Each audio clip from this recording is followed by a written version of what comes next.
والإسلام ديني ومحمدا رسول الله. الحمد لله وحده والصلاة والسلام على من لا نبي بعده وعلى آله وأصحابه الذين أوفوا عهده. أما بعد فأعوذ بالله من الشيطان الرجيم. بسم الله الرحمن الرحيم. لقد كان لكم في رسول الله أسوة حسنة. سبحان ربك رب العزة عما يصفون وسلام على المرسلين والحمد لله رب العالمين. سبحانك لا علم لنا إلا ما علمتنا إنك أنت العليم الحكيم. رب اشرح لي صدري ويسر لي أمري واحلل عقدة من لساني يفقهوا قولي. رب يسر ولا تعسر وتممه بالخير وبك نستعين. اللهم إنا نسألك علما نافعا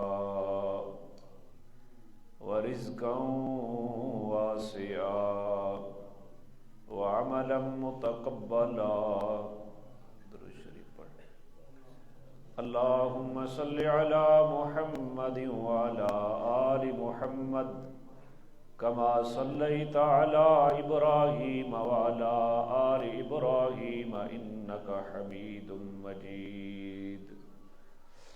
اللهم بارك على محمد وعلى آل محمد كما باركت على إبراهيم وعلى آل إبراهيم إنك حميد مجيد. گرامی قدر سامعین حضرات، بحمد اللہ تعالی آج 10ویں جمعۃ المبارک کو جناب نبی کریم صلی اللہ علیہ وسلم کی سیرت مقدسہ کو بیان کرنے کی سعادت حاصل کر رہا ہوں. اللہ کریم صحیح بیان کرنے کی توفیق عطا فرمائے اور فریقین کو رسول اللہ صلی اللہ علیہ وسلم کے اسوہ حسنہ پر کامل طریقے سے عمل پیرا ہونے کی توفیق مرحمت فرمائے.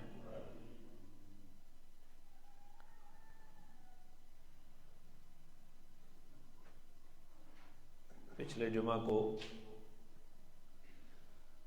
آپ صلی اللہ علیہ وسلم کے شق صدر کا واقعہ آپ کے سامنے رکھا، جو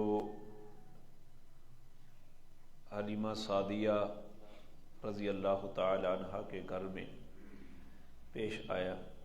اس کی تفصیل بیان ہوئی.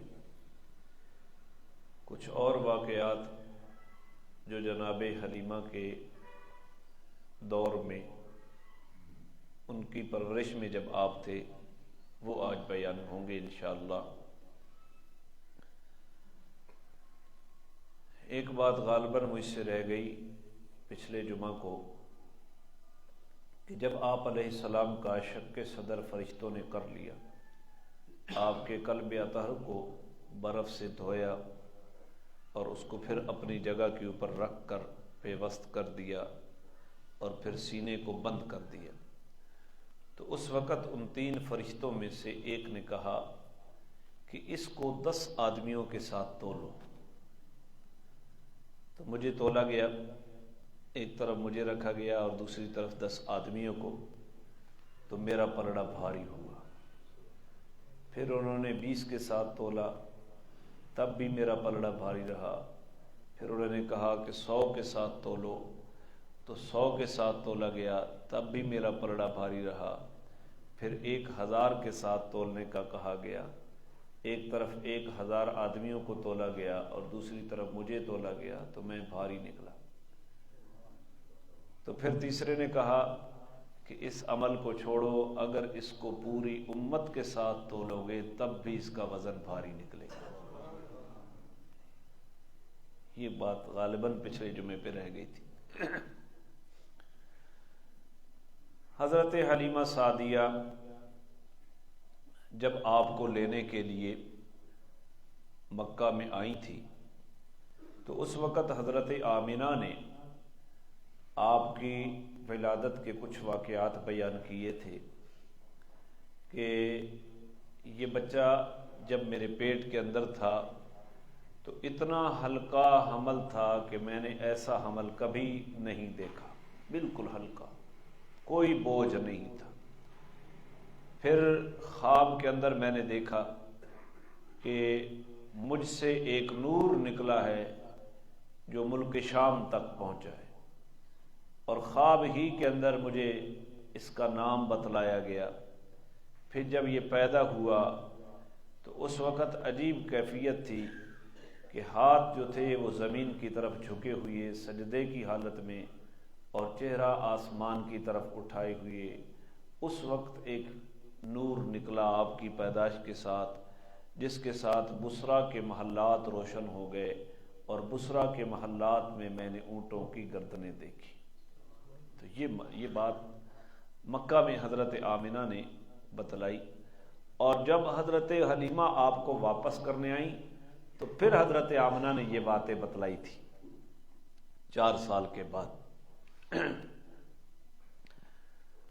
تو اس وقت لوگ یہود و نصارہ کو ہی علم والے مانتے، اور واقعی عالم وہی تھے یہود اور نصارہ سابقہ آسمانی کتابوں کے۔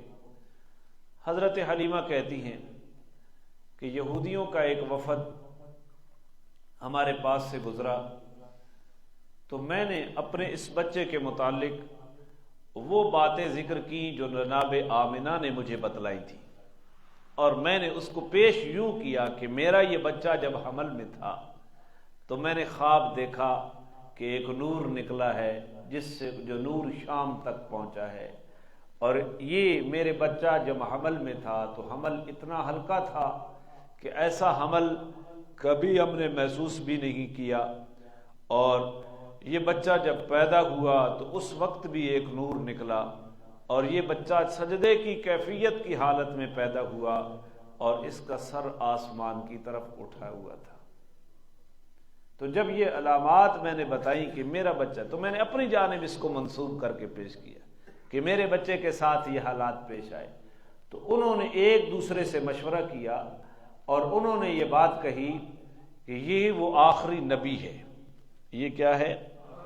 آخری نبی ہے، اور اس بچے کو قتل کر دو۔ یہ آخری نبی ہے جس کا دین سارے عالم میں پھیل جائے گا اور جن کا ہر طرف بول بالا ہوگا، اور یہ ان کی پیدائش کی یہ علامتیں ہوں گی، اس بچے کو قتل کر دو۔ تو انہوں نے پھر پوچھا کہ کیا اس کا والد زندہ ہے؟ تو میں نے کہا ہاں، یہ میرا شوہر اس کا والد ہے۔ رضائی والد تو تھے نا۔ تو انہوں نے کہا کہ نہیں، اس بچے کی ایک علامت یہ بھی ہے کہ وہ بچہ یتیم پیدا ہوگا، وہ بچہ، اس وجہ سے انہوں نے اس بچے کے قتل کا معاملہ مؤخر کر دیا، وگرنہ میرے اس بچے کو وہ قتل کرنا چاہتے تھے۔ یہ جناب حلیمہ رضی اللہ تعالی عنہا بچپن کا ایک واقعہ بیان کرتی ہے۔ پھر وہ کہتی ہیں عکاظ کے اندر ایک میلہ لگتا تھا۔ عکاظ عکس سے ہے، جس کا معنی ہے اپنے کارناموں کے اوپر فخر کرنا، اپنی بڑائی کا اظہار کرنا۔ یہ طائف اور نخلہ کے درمیان یہ لگتا تھا عکاظ کا میلہ، اور یہ جو لوگ حج کے لیے آتے نا تو شوال کا پورا مہینہ وہاں ٹھہرتے کرتے تھے۔ جاہلیت کے زمانے میں جو حج ہوتا تو یہاں وہ پورا مہینہ کھیل کود بھی ہوتا اور بڑا کام اس میلے کے اندر یہ ہوتا کہ وہ لوگ اپنی بڑائیاں بیان کرتے، ہم ایسے، ہمارا خاندان ایسا، جس طرح آج مجھے وٹا نہیں جڑا نا میں تو بار بار رکھنا انہاں آئی ڈیز دیکھو اور پھر ان کے سٹیٹس دیکھو اور اوپر شیئر دیکھو، یہ وہ بڑائی کے جذبے ہیں، ہم خود ہی اپنی ایک پہچان رکھتے ہیں، پتہ نہیں ایسے ایسے جملے، تو یہ وہ جاہلیت قدیمہ تھی اور یہ جاہلیت جدیدہ آج پھر عود کر آئی ہے، تو ایسے ایسے وہ اپنی بڑائی کا اظہار کرتے۔ تو حضرت حلیمہ کہتی ہیں کہ میں آپ کو عکاظ کے میلے میں لے گئی، یہ روایت میرے سامنے ہے، تو وہاں لوگ اپنا فخر و مباحات بیان کرتے، تو جب میں آپ کو اس میلے میں لے گئی تو ایک کاہن کی نظر پڑی آپ کے اوپر، جو ہی اس نے آپ کو دیکھا، آپ کے جسم کے اندر علامات نبوت کو دیکھا تو وہ چیخ اٹھا اور اس نے کہا اس لڑکے کو قتل کر دو، یہ ایک دن ایک سلطنت کا بادشاہ بننے والا ہے، ایک سلطنت کا۔ یہ حضرت حلیمہ کے پرورش کے دور میں اس کاہن نے عکاظ کے میلے میں کہا یہ ایک سلطنت کا کیا بننے والا ہے؟ بادشاہ بننے والا ہے۔ اور حضور علیہ الصلوۃ والسلام کی جب بعثت ہوئی، آپ 13 سال مکے میں گزارے، 13 سال کے بعد آپ مدینے میں گئے اور سب سے پہلے کام کیا ریاست مدینہ کا کام کیا، اور آپ علیہ الصلوۃ والسلام نے مدینہ کے اوپر اپنی بادشاہت کی بنیاد رکھی۔ آج ہم جب بادشاہت کا اور حکمرانی کی بات کرتے ہیں تو یہ بڑے بڑے سردار اور ان کے چیلے سر پٹھا جاتے ہیں، جی شریف لوگوں کا حکمرانی سے کیا کام ہے؟ محمد الرسول اللہ سے زیادہ کائنات میں کوئی شریف ہے؟ العلماء ورثۃ الانبیاء، علماء انبیاء کے وارث ہیں، اگر یہ ممبر کی وراثت علماء کے علاوہ کسی کو نہیں دیتے اور اس مصلی کی وراثت علماء کے علاوہ کسی کو نہیں دیتے تو یہ بھی یقین کر لو کہ سلطنت اسلامیہ کا بادشاہ بھی ایک عالم کو ہونا چاہیے، کہ میرے نبی نے فرمایا العلماء ورثۃ الانبیاء، علماء انبیاء کے وارث ہیں، اور آپ علیہ الصلوۃ والسلام مدینۃ المنورہ کے بادشاہ بھی بنے، اور پھر جو پورے جزیرۃ العرب کے اوپر آپ نے حکمرانی کی، اور آپ کے بعد سب سے بڑا عالم اور سب سے بڑا متقی امت صدیق اکبر نے امامت کا مصلی بھی سنبھالا، آپ کا ممبر بھی سنبھالا، اور آپ کی سلطنت کی گدی بھی صدیق اکبر نے سنبھالی۔ تو یہ اشارے میں کرتا جاؤں نا تاکہ آپ کی ذہنی آبیاری ہوتی رہے نا۔ الیکشن قریب ہے، پھر آپ جب آتے ہیں جی مولوی دا کیڑا کم ہے، تو ہم نے تو پھر بھی آنا ہے، ہم ہارے یا جیتے ہمارا آنا ہی جیتنا ہوتا ہے، ہم نے ہر حال میں میدان میں آنا ہوتا ہے، تو آگے تو آپ نے اپنے ووٹ کو جہاں دینا ہوتا ہے وَعَدُّ الْأَمَانَاتِ إِلَىٰ أَهْلِهَا، وہ آپ کی اپنی مرضی ہے کہ کہاں کہاں ان کو پہنچاتے ہو۔ تو یہ اس میلے میں اس کاہن نے کہا کہ اس بچے کو قتل کر دو، ایک دن یہ ایک سلطنت کا بادشاہ بن جائے گا۔ تو جب اس نے یہ بات کہی اور لوگ اس بچے کی تلاش میں نکلے تو حضرت حلیمہ کہتی ہیں بڑی مشکل سے میں اپنے بچے کو بھگا کر لے آئی، یوں اللہ نے میرے بچے کی حفاظت کر دی۔ پھر ایک میلہ ذی الحجاز کے اندر لگتا تھا، ذی الحجہ کے ذی قعدہ کے 20 دن مجنا کے میلے کے اندر لگتے تھے۔ جب حاجی جاتے نا تو ان کے رستے میں میلے ہوتے، اور ان میلے کے اندر یہ جو عکاظ کا میلہ ہوتا یہ پورا شوال کا مہینہ مقام نخلا اور طائف کے درمیان ہوتا، یہاں اپنی بڑائیوں کا اظہار کرتے، اور پھر اس سے آگے نکلتے نا تو ایک میلہ مجنا کا ہوتا، پھر یہاں 20 دن ذی القعدہ کے گزارتے، اور اس سے آگے ذی الحجاز کا میلہ ہوتا۔ تو کہتی حضرت حلیمہ میں اس میلے میں اپنے بچے کو لے گئی، وہاں ایک نجومی تھا، اور اس میلے کے اندر ایک نجومی آدمی تھا۔ اس نجومی نے جب آپ صلی اللہ علیہ وسلم کی آنکھوں کو دیکھا، اور آنکھوں کے اندر خصوصی طور پر ایک سرخی تھی، اس سرخی کو دیکھا، اور پھر آپ کی مہر نبوت کے اوپر اس نے دیکھا تو یکدم چلا اٹھا، اور وہ کیا کہتا ہے وہ روایت میرے سامنے ہے۔ اس نے کیا جملے کہے اس نجومی نے ذی الحجاز کے میلے کے اوپر؟ آپ علیہ السلام کو 4 سال کی عمر کے قریب جب آپ پہنچے، اے گروہ عرب اس لڑکے کو قتل کر دو، یہ یقیناً تمہارے دین کے ماننے والوں کو قتل کرے گا، تمہارے بتوں کو توڑے گا، یہ تم لوگوں پر غالب ہوگا، یہ آسمان سے ظاہر ہونے والے معاملات کو دیکھ رہا ہے، یہ اس نجومی نے کہا۔ تو یہ سابقہ آسمانی کتابوں کے اندر آپ صلی اللہ علیہ وسلم کی یہ علامات ملتی تھی، تمہارے دین کے ماننے والوں کو قتل کرے گا، تمہارے بتوں کو توڑے گا، اور یہ تمہارے اوپر غالب آئے گا۔ آسمان سے ظاہر ہونے والے معاملات کو یہ شخص دیکھ رہا ہوگا، یقیناً اس لیے اس کو قتل کر دو۔ اور پھر وہ نجومی آپ علیہ الصلوۃ والسلام کی طرف جھپکا آپ کو قتل کرنے کے لیے، اللہ نے اس کو پاگل کر دیا، اور اسی دیوانگی اور پاگل پن میں اس کی موت آ گئی۔ اللہ نے یوں رسول اللہ صلی اللہ علیہ وسلم کی اس وقت حفاظت فرمائی۔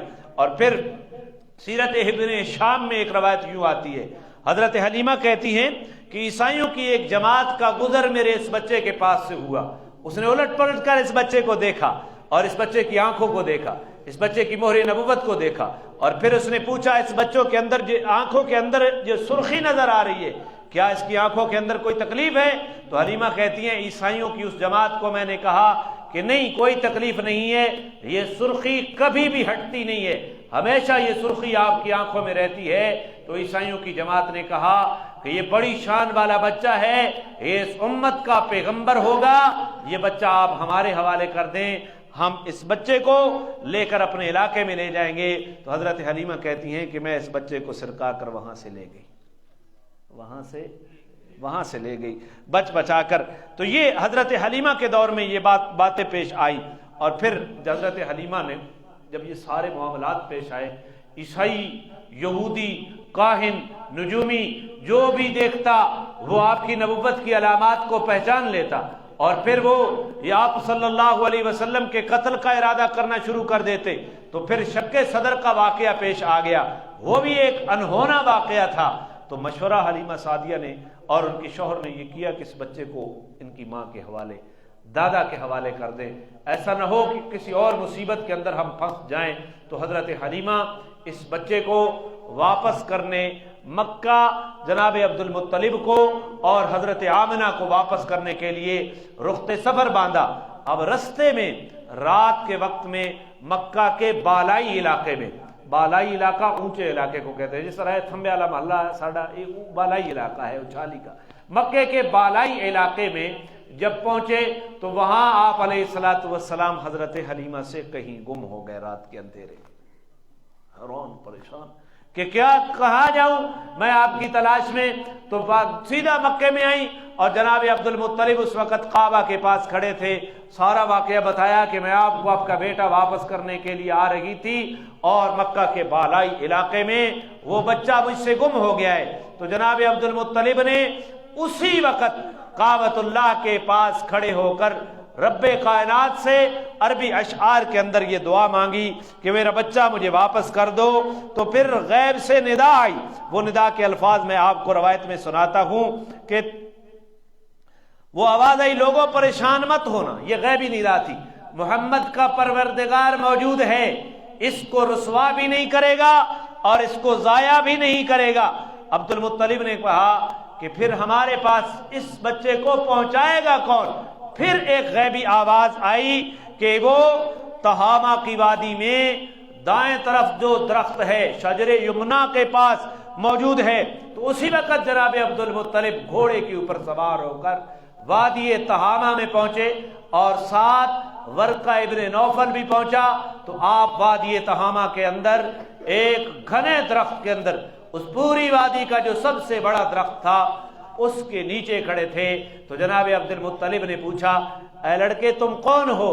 تو آپ نے بتایا میں محمد ابن عبداللہ ابن عبد المطلب ہوں۔ تو اس وقت جناب عبد المطلب نے کہا کہ میں ہی آپ کا دادا، میری جان، نہ وہ الفاظ یہ ہیں کہ تم پر میری جان قربان ہو، میں ہی تمہارا دادا عبد المطلب ہوں، اور آپ کو اپنے سینے سے لگایا۔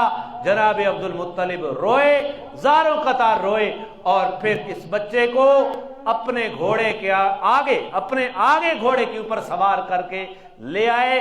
سب سے پہلا کام جناب عبد المطلب نے آپ کو کندھے کے اوپر اٹھا کر کعبۃ اللہ کا طواف کیا، جاہلی زمانے میں جس طریقے وہ ہوتا تھا وہ طواف کیا، اور پھر مکے کے اندر ایک بڑی پرتکلف دعوت کا بندوبست کیا، جس میں گائے ذبح کی گئی اور بکریاں ذبح کی گئی، اور تمام قریش مکہ کو دعوت دی گئی کہ میرے گم شدہ بچہ اللہ نے مجھے واپس کر دیا ہے۔ سیرت حلبیہ میں علامہ حلبی نے یہ لکھا، جناب عبد المطلب نے گھوڑے کے اوپر جناب محمد کریم کو اپنے آگے سوار. تو علامہ حلبی نے اس اشکال کے اوپر بھی ایک سوال پیدا کیا ہے کہ یہ پوچھنے کی کیا ضرورت تھی کہ آپ کون ہیں؟ ہوتا جو تھا، پوچھنے کی کیا ضرورت تھی؟ تو پوچھنے کی وجہ علامہ حلبی نے یہ لکھی ہے کہ وجہ یہ تھی کہ آپ کی بڑھوتری اس طرح ہو رہی تھی جو عام بچوں کی بڑھوتری اس عمر میں نہیں ہوتی، تو آپ بڑے لگ رہے تھے، اس لیے جناب عبد المطلب کو پوچھنا پڑا کہ آپ کون ہیں لڑکے. تو آپ نے بتایا کہ میں محمد ابن عبداللہ ابن عبد المطلب ہوں. علامہ حلبی نے ایک اور بات بھی لکھی کہ ابو جہل ایک مرتبہ رستے کے اوپر آپ کو ملا، آپ کے دادا جان کی زندگی کے اندر ابو جہل ملا، اور ابو جہل نے آپ کو اکیلے دیکھ کر اپنی سواری کو بٹھایا اور اس کے پیچھے آپ کو سوار کیا. ابو جہل خود عبد المطلب کو بتاتا ہے کہ میں نے آپ کے اس پوتے کو اپنی سواری کے اوپر پیچھے بٹھایا، لیکن سواری اٹھنے کا نام ہی نہیں لیتی تھی. میں نے بار بار اٹھانے کی کوشش کی، میں نے بچے کو جو آگے بٹھایا سواری اٹھ کے دوڑ پڑی. یہ ابو جہل نے بچپن میں دیکھا تھا، لیکن ایمان قسمت میں نہیں تھا، تبھی تو وہ ماننے کے لیے تیار ہی نہیں تھا. پھر اس کے بعد جناب عبد المطلب آپ صلی اللہ علیہ وسلم کی والدہ کے پاس لے آئے، اور جب والدہ کے پاس پہنچے تو پھر وہاں کیا ہوا؟ پھر جناب آمنہ نے پوچھا کہ آپ تو بڑے ارمان سے اس بچے کو لے کر گئی تھیں، کیا واقعہ پیش آیا؟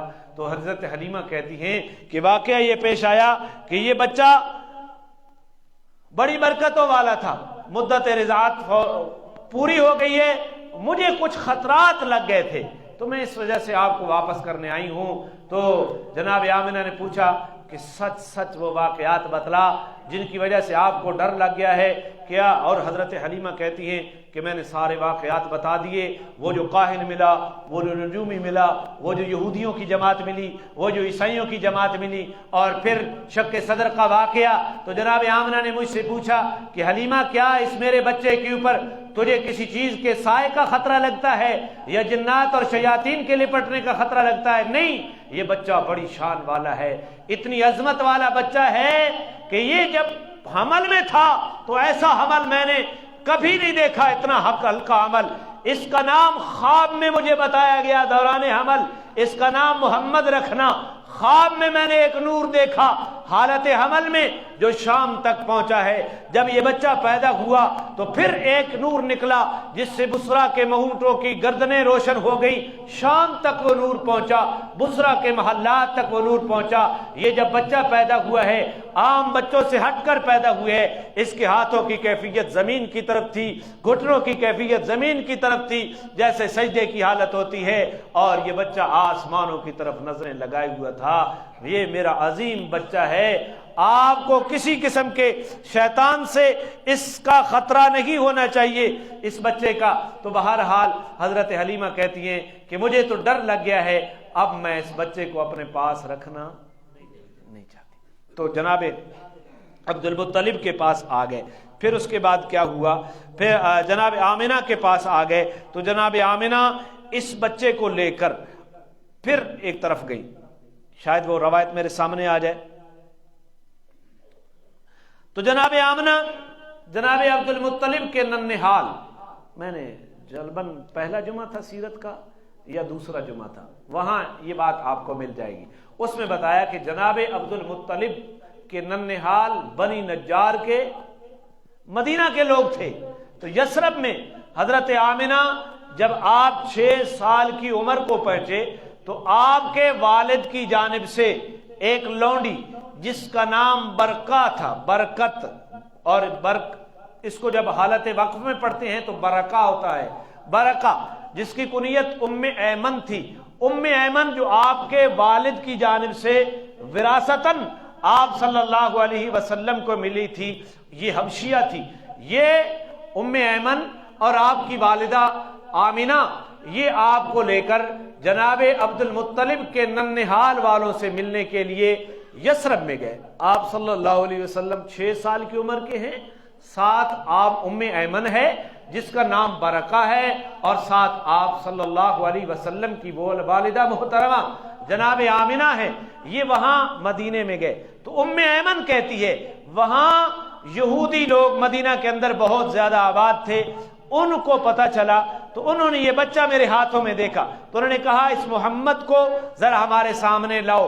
انہوں نے اس یہودیوں کی جماعت نے محمد کو الٹ کے بھی دیکھا، پلٹ کے بھی دیکھا، آنکھیں بھی دیکھی، مور نبوت بھی دیکھی، تو انہوں نے آپس میں کہا کہ یہ بچہ اس امت کا آخری نبی ہے اور جہاں آیا بیٹھا ہے یہ اس کی ہجرت گاہ ہے، اس شہر میں بہت زیادہ لوگ قتل ہوں گے اور بہت زیادہ لوگ جو ہیں وہ قیدی بنیں گے۔ تو یہ بات یہودیوں کی اس جماعت نے کہی۔ جناب آمنہ کو میں نے بتایا کہ آپ کے بچے کو انہوں نے دیکھا اور یہ گفتگو انہوں نے کی، تو جناب آمنہ نے کہا یہاں اب رہنے کی کوئی گنجائش نہیں ہے، ہم اس بچے کو فوراً واپس مکے میں لے چلیں۔ تو واپسی کا ارادہ باندھا اور رستے میں مقام ابوا کے اوپر آپ کی والدہ کا انتقال ہو گیا۔ عمر کتنی ہے؟ 6 سال۔ وہیں دفن، رستے میں دفن، مکہ اور مدینہ کے درمیان ابوا کے مقام کے اوپر۔ پھر ام ایمن آپ کو اپنی والدہ کے انتقال کے 5 دن بعد آپ کو مکہ میں لائیں اور آپ کے دادا جناب عبد المطلب کے سپرد کیا اور ان کی والدہ کے انتقال کی خبر دی۔ ام ایمن کہتی ہیں کہ جب آپ کی والدہ کی انتقال کی خبر میں نے جناب عبد المطلب کو دی تو بہت زیادہ روئے اور انہوں نے کہا اتنا دکھ مجھے اپنے بیٹے عبداللہ کے انتقال کے اوپر نہیں ہوا جتنا آج دکھ ہوا ہے، وہ میری بہو فوت ہو گئی ہے، یہ بچہ یتیم بھی ہو گیا ہے اور مسکین بھی ہو گیا ہے۔ جناب عبد المطلب نے سنبھال لیا 6 سال کی عمر میں، اور جناب عبد المطلب قریش کے بہت بڑے سردار تھے اور آپ کے لیے ایک قالین بچھایا جاتا کعبۃ اللہ کی دیوار کے سائے میں، جہاں جناب عبد المطلب بیٹھ کر لوگوں کے فیصلے کیا کرتے تھے۔ کسی قریشی سردار کی اور آپ کی اولاد میں سے کسی بندے کی بھی یہ جرت نہیں ہوتی کہ جناب عبد المطلب کے اس تخت کے اوپر، اس قالین کے اوپر بیٹھ سکے۔ اس تخت کے اوپر کسی کی بھی جرت نہیں ہوتی۔ تو جناب عبد المطلب جب آتے، سب سے بڑے سردار مکہ کے یہی تھے، یہ تو سرداروں کے گھر میں پیدا ہوا ہے، آپ کی سرداری تو شروع سے آ رہی ہے، پھر امام الانبیاء بنا کے پوری کائنات کا سردار اللہ نے بنا دیا، سید المرسلین بنا دیا، سید الانبیاء بنا دیا، شفیع المذنبین بنا دیا، پھر قیامت کے دن ہوگا مقام محمود کا دولہ محمد مصطفیٰ ہوگا، ساری کائنات اولین و آخرین کا سردار۔ تو اس قالین عبد المطلب کا وہ قالین، وہ جو تخت نما قالین تھا، اس کے اوپر بیٹھتے اور سرداران قریش ایک حلقے کی شکل میں 2 زانو ہو کر جناب عبد المطلب کے سامنے بیٹھتے اور جناب عبد المطلب کی اولاد بھی بیٹھتی۔ تو یہ بچہ 6 سال کی عمر میں جناب عبد المطلب کی کفالت میں آ گئے، تو یہ بچہ دوڑتا ہوا جناب عبد المطلب کی اس قالین کے اوپر جا پہنچا جس بچے کا نام محمد ہے۔ تو آپ کے چچاؤں نے عبد المطلب کے احترام میں اس بچے کو روکنے کی کوشش کی، اس بچے کو روکنے کی کہ یہ قالین مخصوص ہے آپ کے دادا عبد المطلب کی، یہاں کسی انسان کی جرت نہیں ہے کہ وہ یہاں بیٹھ سکے۔ تو جناب عبد المطلب نے دیکھ لیا کہ میرے قالین کے اوپر محمد جا رہا ہے اور میرے ہی بیٹے اس کو روک رہے ہیں، تو میں تمام روایات آپ کے سامنے پڑھتا ہوں۔ دیکھتے ہی جناب عبد المطلب نے کہا میرے بیٹے کو چھوڑ دو، خدا کی قسم یہ بہت بڑی شان والا ہے، اس کو مت روکو، اس کو مت روکو، یہ بہت بڑی شان والا ہے۔ میں نے جناب عبد المطلب کے وہ رویائے صالحہ آپ کی پیدائش سے پہلے جتنے سچے خواب جناب عبد المطلب کے اوپر آپ کی نبوت کی پیش گوئی کے طور پر ہوئے، وہ میں آپ کو تفصیلاً سنا چکا ہوں پہلے خطبات جمعہ کے اندر۔ اگر آپ نے سننا ہو تو خطبات صفدر کے اندر وہ سیو پڑے ہیں، آپ وہاں ان چیزوں کو پھر دیکھ سکتے ہیں۔ وفی روایت، دوسری روایت میں آتا ہے کہ عبد المطلب نے کیا کہا؟ عبد المطلب نے کہا میرے بیٹے کو یہی بیٹھنے دو، اس لیے کہ اس کو خود بھی اس بات کا احساس ہے کہ اس کی شان بڑی ہے، میری آرزو ہے۔ جناب عبد المطلب کیا کہتے ہیں؟ میری آرزو ہے کہ یہ ایسا بلند مرتبہ پائے جو کسی عرب کو نہ اس سے پہلے حاصل ہوا ہو نہ بعد میں ہوا ہو، لہذا میرے اس بچے کو چھوڑ دو، کیونکہ اس کے مزاج میں طبعی طور پر بلندی پائی جاتی ہے۔ اس میرے بچے کو روکا نہ کرو، اس کی طبیعت کے اندر۔ تیسری روایت پڑھ رہا ہوں کہ جناب عبد المطلب نے ان کو کیا کہا تھا اپنے بیٹے کو؟ میرے اس بیٹے کو میرے اس فرش پر ہی واپس بھیج دو جہاں سے تم نے اس کو روکا ہے، اسی میرے تخت کے اوپر اس کو واپس بھیج دو، اس لیے کہ اس کی طبیعت اسے خود یہ احساس دلاتی ہے کہ یہ ایک عظیم بادشاہی کرے گا، اس بادشاہی کی شان ہی نرالی ہوگی، اس بادشاہی کی شان ہی نرالی ہوگی۔ تو جناب عبد المطلب کے اوپر یہ الہامی کیفیات تھی اس بچے کے بارے میں۔ آج میں پھر کہتا ہوں، جب شریف آدمی کے لیے بادشاہی اور حکمرانی کا نام لیا جائے تو مذہبی طبقے کو تو چیں باں تو نہیں ہونا چاہیے نا۔ تو حضور علیہ السلام نے حکمرانی کی یا نہیں کی؟ چلو میں انشاءاللہ دلائل سے، جب آپ ہجرت کر کے مکہ سے مدینے گئے، آپ کی بادشاہی کو دلائل کے سامنے دلائل کے ساتھ رکھوں گا۔ ٹھیک ہے، ہمارے ملک میں جمہوریت ہے، ہم نے اسی کو قبول کیا ہوا ہے، یہ الگ بات ہے۔ جمہوریت ایک طرز حکمرانی ہے، حکمرانی تک پہنچنے کا ایک رستہ ہے، حکمرانی سے تو مفر نہیں ہے۔ اور آپ اگر حکمرانی سے دستبردار ہو جائیں گے تو پھر وہ لبرل طبقہ آپ کی داڑیاں زبردستی مڑوا دے گا، آپ کی مساجد سے زبردستی سپیکر اتوا دیے جائیں گے۔ انہیں پتہ ہے کہ طاقت ہمیشہ حکمرانی کے اندر رہتی ہے، طاقت ہمیشہ 12-13 MP یا MNA ہوتے ہیں ہمارے ہاتھ، کوئی حکومت لگا سکتی ہے فضل الرحمان کو؟ ہے تو وہ دوسرے مولویوں کی طرح ایک مولوی ہے نا، لیکن اس کے پاس ووٹ کی قوت موجود ہے۔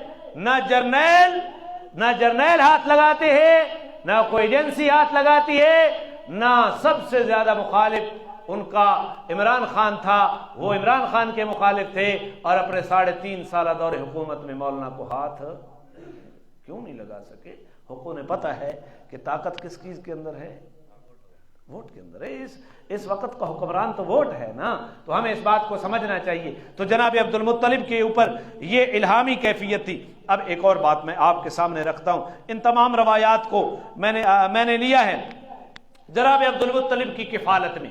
بنو مدلج ایک قبیلہ تھا مکہ کے اندر، وہ لوگ قیافہ شناس تھے، چہرے کو دیکھ کر اندازہ لگا لیتے تھے بندے کا، پاؤں کے نشانات کو دیکھ کر بندے کی نسل کا اندازہ لگا دیتے۔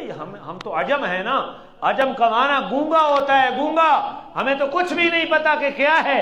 اور اب یہ بڑے انہیں تو اپنی نسلیں تو کیا، انہیں تو گھوڑوں کی نسلیں بھی یاد تھیں، انہیں تو اونٹوں کی نسلیں بھی کیا تھیں، یاد تھیں۔ میں وقت نہیں کہ آپ کو اس طرف دے جاؤں کہ ان کی قیافہ شناسی کا کیا تھا، بنو مدلج کا اور عرب کے ایسے قبائل تھے جو بڑے زبردست قیافہ شناس تھے۔ وہ قیافہ شناس ہی تو تھا جب ہجرت کی رات علی المرتضیٰ کو بستر کے اوپر امانتیں واپس کرنے کے لیے آپ سلا گئے، اور ساتھ کس کو لے گئے؟ خطرے میں ساتھ کس کو لے گئے؟ اپنے مقام پہ آئے گی، بستر پہ کس کو سلا گئے؟ بولو نہیں، بولو کس کو ساتھ کس کو لے گئے؟ کیوں بھائی، کیوں آپ جا رہے ہیں؟ قریش مکہ آپ کو مارنا چاہتا ہے، آپ کے گھر کا کیا تھا؟ گراؤ تھا۔ اس وقت آپ کو اپنے ساتھ لینے والا لے کر، آپ اپنے ساتھ جس کو لے کر گئے، کائنات میں آپ کو جس کے اوپر سب سے زیادہ اعتماد تھا وہ ابو بکر صدیق تھا کہ نہ یہ کسی کو بتلائے گا، نہ کسی انعام کے لالچ میں آئے گا۔ قریش مکہ نے کتنے اونٹ مقرر کیے تھے انعام میں؟ جو محمد کو زندہ یا مردہ پکڑ کے لائے 100 اونٹ انعام دیں گے۔ اس وقت کون گیا ساتھ؟ علی کی فضیلت اپنی جگہ پہ، ہمارے ایمان کا حصہ ہے لیکن جو لوگ علی کی اس فضیلت کو تو مانتے ہو کہ ہجرت والی رات بستر پہ علی کو سلایا جب دشمن کے نرغے میں تھے اور اونٹوں کے انعام کا لالچ بھی موجود تھا، نبی کس کے اوپر اعتماد کر کے گیا؟ بولتے نہیں ہیں ہو؟ چلو میں انشاءاللہ اپنے مقام کے اوپر اس کو جوڑ کے بیان کروں گا۔ تو پھر صدیق اکبر اور آپ غار میں پہنچے تو وہ کھوجی تھا نا، قیافہ شناس ہی تھا جو پاؤں کے نشانات دیکھتے دیکھتے کہاں لے گیا؟ آپ کو غار تک لے گیا۔ وہ واقعہ اپنے مقام پر آئے گا۔ تو قیافہ شناسی کی بڑی عجیب حالت تھی۔ بنو مدرج ایک قبیلہ تھا، قیافہ شناس تھا۔ جناب عبد المطلب کو کے پاس رسول اللہ صلی اللہ علیہ وسلم موجود ہیں، 8 سال سے عمر آپ کی کم ہے، اور وہ لوگ اس قبیلہ کے آپ علیہ السلام کے پاؤں کو دیکھ رہے ہیں، بار بار دیکھ رہے ہیں، اور کیا کہہ رہے ہیں؟ جناب عبد المطلب کو اس قیافہ شناس قبیلے نے کہا اس بچے کی حفاظت کرو۔ عبد المطلب اس بچے کی حفاظت کرو، اس لیے کہ مقام ابراہیم کے اوپر جو قدم کا نشان ہے اس نشان سے اس بچے کا قدم مشابہ لگتا ہے۔ اتنی مشابہت کسی اور کے قدم میں نہیں پائی جاتی جتنا مقام ابراہیم کے پتھر کے اوپر جو قدم لگا ہوا ہے اس کی مشابہت اس محمد کے قدم کے ساتھ پائی جاتی ہے۔ تو یہاں سے بھی قیافہ شناسی سے بھی اندازہ لگتا ہے کہ آپ نسل ابراہیم میں تھے۔ نسل پتہ نہیں وہ مقام ابراہیم کیا ہے؟ حاجیوں نے تو دیکھا ہوگا۔ مقام ابراہیم اس پتھر کو کہتے ہیں جس پتھر کو بطور قواعدہ حضرت ابراہیم نے استعمال کیا کعبۃ اللہ کی تعمیر کے وقت، اور بطور معجزہ اللہ نے جناب ابراہیم کے قدم اس پتھر کے اوپر ثبت فرما دیے۔ وہ بنی مدرج کا قبیلہ کہتا ہے عبد المطلب اس بچے کی حفاظت کرو، مقام ابراہیم کے اوپر جو نقش پا لگا ہوا ہے اس نقش پا کے ساتھ جتنی مشابہت آپ کے پوتے محمد کے قدم کی ہے کسی اور بچے کی مشابہت اس کے قدم کے ساتھ، لہذا اس کی حفاظت کرو۔ تو آپ کی نبوت کی نشانیاں تو آپ کے بچپن سے پہلے شروع ہو گئی، پہلی کتابوں کے اندر بھی موجود تھی۔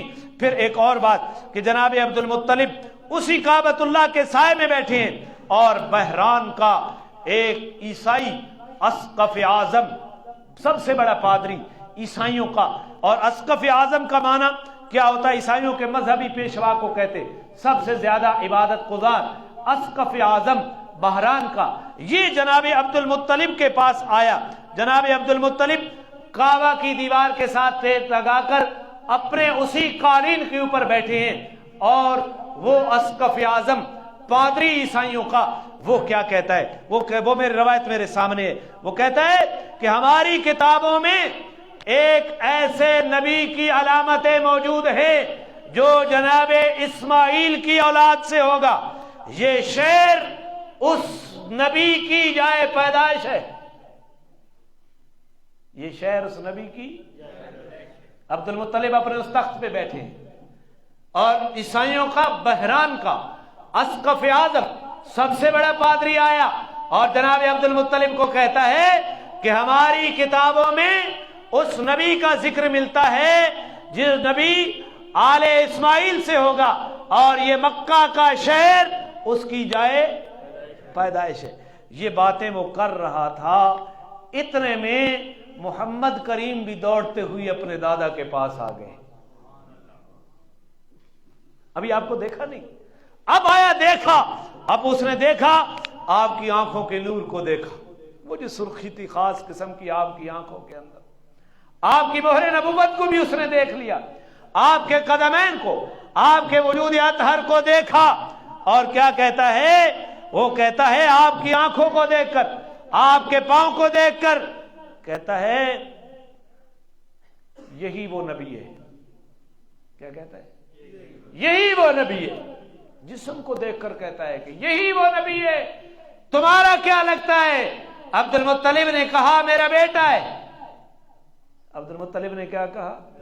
میرا بیٹا ہے۔ اسقف اعظم بولا عیسائیوں کا کہ نہیں، آپ کا بیٹا نہیں ہے، اس کا والد تو فوت ہو گیا ہوگا، اس نے تو یتیم پیدا ہونا تھا۔ تو جناب عبد المطلب نے بتایا ہاں یہ میرے بیٹے کا بیٹا ہے، میرا پوتا ہے، میرا کیا ہے؟ پوتا ہے۔ تو اس نے کہا یہی وہ نبی ہے۔ اس کے بعد جناب عبد المطلب نے اپنے بیٹوں کو کہا کہ میرے اس پوتے کا جو تمہارا بھتیجا ہے اس کا خیال رکھو۔ سن نہیں رہے؟ اس کا خیال رکھو، سن رہی رہے کہ یہ کیا کہتے ہیں۔ پھر اس کے بعد آپ ام ایمن کو آپ ماں کہتے، ام ایمن جو حبشی لونڈی تھی، آپ کی والد کی طرف سے آپ کو وراثت میں ملی، آپ صلی اللہ علیہ وسلم اسے کہتے ام ایمن کو، کالے رنگ کی تھی، حبشیہ تھی۔ آپ میری ماں کی وفات کے بعد آپ بھی میری ماں ہیں، آپ ہی میری کیا ہیں؟ ماں ہیں۔ اور ام ایمن نے آپ کی کفالت میں حصہ لیا۔ ام ایمن کے پاس تھے، ام ایمن کہتی ہیں میں غافل ہو گئی آپ سے اور آپ کہیں باہر نکل گئے، آپ کے دادا آپ کو لے کر آ گئے۔ تو جناب عبد المطلب نے مجھے کہا ام ایمن کہ میرے بیٹے کو آپ نے کس غفلت میں چھوڑ دیا، پتہ ہے یہ کہاں سے ملا؟ اس کو میں اس درخت کے نیچے سے لے کر آیا ہوں۔ سنتی نہیں ہو یہودی اور عیسائی علماء کیا کہتے ہیں میرے اس بیٹے کے بارے میں کہ اس کو ایک عظیم سلطنت بھی ملنی ہے اور یہ اس امت کا نبی ہے۔ آئندہ کے لیے میرے اس بیٹے سے غفلت نہیں برتنا، میرے اس بیٹے سے غفلت نہیں برتنا۔ میرا دل کر رہا ہے کہ میں جناب عبد المطلب کے حالات کو مکمل کر لوں۔ تو جناب عبد المطلب کی اتنی محبت تھی آپ کے ساتھ کہ آپ کو کھانے میں آپ اس وقت تک کھانا نہیں کھاتے تھے جب تک کہ آپ ساتھ نہ ہوتے، اور کھانے کی کیفیت دادے کے ساتھ یہ ہوتی، آپ عبد المطلب آپ کو اپنے پہلو میں بٹھا کر کھانا کھلاتے یا اپنی گود میں بٹھا کر کھانا کھلاتے، اور کھانے کا جو سب سے عمدہ جزو ہوا کرتا، عمدہ حصہ ہوا کرتا، وہ اپنے پوتے کو کھلایا کرتے تھے جناب عبد المطلب۔ پھر کیا ہوا؟ جناب عبد المطلب کے اونٹ گم ہو گئے، اپنے بیٹے کو ایک اونٹ گم ہو گیا، بیٹے کو بھیجا اونٹ کو تلاش کر کے لاؤ، اونٹ کو تلاش کر کے لاؤ۔ بیٹے تلاش کرتے کرتے سارا دن اونٹ نہیں ملا، اور جناب عبد المطلب کہتے کہ جب بھی کوئی چیز گم ہوا کرتی میں گم شدہ چیز ڈھونڈنے کے لیے اپنے اس یتیم پوتے کو بھیجتا، وہ چیز مل جایا کرتی تھی وہ چیز۔ تو میں نے کہا کہ میرا بیٹا تو جا اونٹ کو تلاش کرنے کے لیے۔ آپ اونٹ کی تلاش میں نکلے، دیر ہو گئی، اور اس دن جو میری اضطرابی کیفیت تھی، آج سے پہلے اتنی پریشانی اور اتنا اضطراب کبھی نہیں ہوا۔ تھوڑی دیر کے بعد آپ تشریف لائے اور اونٹ کو پکڑ کر لا رہے ہیں۔ میں نے کہا کہ میرا بیٹا، سینے سے لگا دیا، میرا بیٹا جو آپ کے جانے کے بعد جو پریشانی مجھے ہوئی، اتنی پریشانی آج تک مجھے نہیں ہوئی۔ یہ پریشانی دیکھ کر میں آئندہ کے لیے آپ کو ایک لمحے کے لیے بھی آپ سے جدا نہیں ہوں گا اور نہ آپ کو اپنے ساتھ جدا کروں گا۔ جناب عبد المطلب کی کفالت میں آپ تھے۔ اس وقت آپ صلی اللہ علیہ وسلم کی آنکھوں میں آشوب آ گیا۔ آج بھی ایک مرض ہے، آنکھوں میں تکلیف ہوتی ہے، اور 6-7 دن لگاتار یہ آشوب رہا۔ اور جناب عبد المطلب کو بتایا گیا مکہ اور مدینہ کے رستے میں ایک راہب ہے، عیسائی راہب ہے، جو علاج کرتا ہے آنکھوں کی بیماریوں کا۔ تو جناب عبد المطلب کو جب پتہ چلا تو آپ اپنے اس بیٹے کی آنکھوں کے علاج کے لیے اس راہب کے پاس لے گئے جو آنکھوں کا کیا کرتا ہے؟ علاج کرتا ہے۔ تو جناب عبد المطلب جب پہنچے وہاں، اس راہب کو کہا میرے اس بیٹے کی آنکھیں دکھتی ہیں، آپ اس کا علاج کریں۔ تو اس راہب نے جو ہی دیکھا فوراً گھر چلا گیا، گھر گیا اور اس نے غسل کیے، کپڑے تبدیل کیا اور ایک کتاب لے آیا۔ کبھی کتاب کو دیکھتا ہے، کبھی اس بچے کو دیکھتا ہے، پھر کتاب دیکھتا ہے، پھر اس بچے کو دیکھتا ہے۔ کہتا ہے عبد المطلب اس بچے کی آنکھوں کا علاج تو خود اس کے اپنے پاس ہے، خود اس کے اپنے پاس ہے، اپنے پاس کہاں سے آیا؟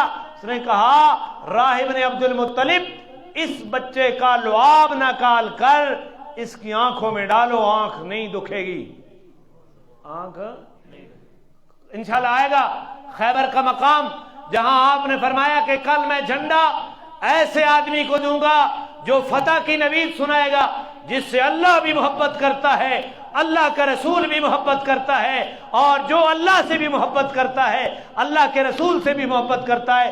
سارے لوگ منتظر تھے۔ دوسرے دن آپ نے فرمایا علی کہاں ہے؟ بتلایا گیا اس کی آنکھوں میں آشوب آیا ہوا ہے، آپ صلی اللہ علیہ وسلم نے لعاب دہن نکالا اور علی کی آنکھوں میں لگایا۔ علی کہتے ہیں پھر مرتے دم تک وہ آنکھ نہیں دکھی، وہ آنکھ۔ ایک مولوی صاحب تقریر کرنے پہ حضور نے اپنی جیب سے لعاب دہن نکالا، انہاں مولویاں دا پیچھا چھوڑ دیوا نا تے تسا خیری میری کتھوں نکالا، انہوں نے یہ پتہ ہی نہیں بھائی لعاب دہن آنکھنے کہے ہیں۔ یہ جتنے خطیب ہیں نا یہ میکسیمم جاہل ہوتے ہیں، ان کے پاس سند بھی نہیں ہوتی، یہ امتحانوں میں فیل ہوتے ہیں، لیکن سریلے اور لفاظی کے ماہر ہوتے ہیں۔ آپ سمجھتے ہیں کائنات کے سب سے بڑے علامے یہی ہیں، یہ علامے نہیں ہوتے، یہ وہی ہوتے ہیں جو لعاب دہن کو جیب سے نکالتے ہیں۔ اس نے کہا علاج اسی میں ہے، تو لعاب دہن نکال کر جناب عبد المطلب نے آپ کی آنکھوں میں ڈالا، فوراً آنکھیں ٹھیک ہو گئی۔ اب اس راہب نے کیا کہا؟ وہ تو کتاب دیکھ کر آپ کے چہرے کو دیکھ رہا تھا، وہ میرے سامنے ہے۔ وہ راہب کہتا ہے عبد المطلب خدا کی قسم یہی وہ انسان ہے جس کے نام پر میں اللہ کی قسم کھاتا ہوں تو بیماروں کو شفا مل جاتی ہے۔ جس کے نام پر میں کس کی قسم کھاتا ہوں؟ اللہ کی قسم کھاتا ہوں۔ یہ یوں میں کہتا ہوں جب میرے پاس مریض آتے ہیں نا تو میں یوں کہتا ہوں محمد کے رب کی قسم، محمد کے رب کی قسم یہ وہ انسان ہے عبد المطلب جس کے نام پر میں اللہ کی قسم کھاتا ہوں تو مریضوں کو شفا مل جاتی ہے، اس کی شفا تو اس کے ہاتھ میں ہے۔ اور آپ علیہ الصلوۃ والسلام جب 8 سال کی عمر کو پہنچے اس وقت آپ کے دادا کا انتقال ہو گیا۔ بعض روایات میں عمر کا زیادتی اور کمی بھی معاملہ، لیکن 8 والی روایت راجح ہے۔ اور آپ کے دادا کی عمر اس وقت 95 سے لے کر 140 سال تک کی روایات آتی ہیں مختلف۔ آپ سے پوچھا گیا آپ کو اپنے دادا یاد ہیں؟ تو آپ نے فرمایا ہاں، جب میرے دادا کی وفات ہوئی اس وقت میں 8 سال کا تھا۔ اور صحابہ کرام کہتے ہیں جو بڑے صحابہ تھے کہ جب آپ کے دادا کی وفات تھی تو آپ کے اپنے دادا کے پلنگ کے ساتھ کھڑے ہو کر رو رہے تھے۔ اور وفات سے قبل جناب عبد المطلب نے اپنے بیٹے زبیر کو بلایا اور اپنے بیٹے ابو طالب کو بلایا کہ یہ بچہ عظیم الشان بچہ ہے، اس بچے کا خیال رکھنا، میں تم دونوں کی نگہبانی میں جا کر اس دنیا سے جا رہا ہوں۔ تو آپ حضرت زبیر اور جناب ابو طالب کی کفالت میں آ گئے، اور انشاءاللہ اگلے جمعے سے ابو طالب کے گھرانے کی بات ہوگی کہ جناب ابو طالب کے گھر میں کیا برکتیں آپ صلی اللہ علیہ وسلم کے وجود اطہر سے نازل ہوئی۔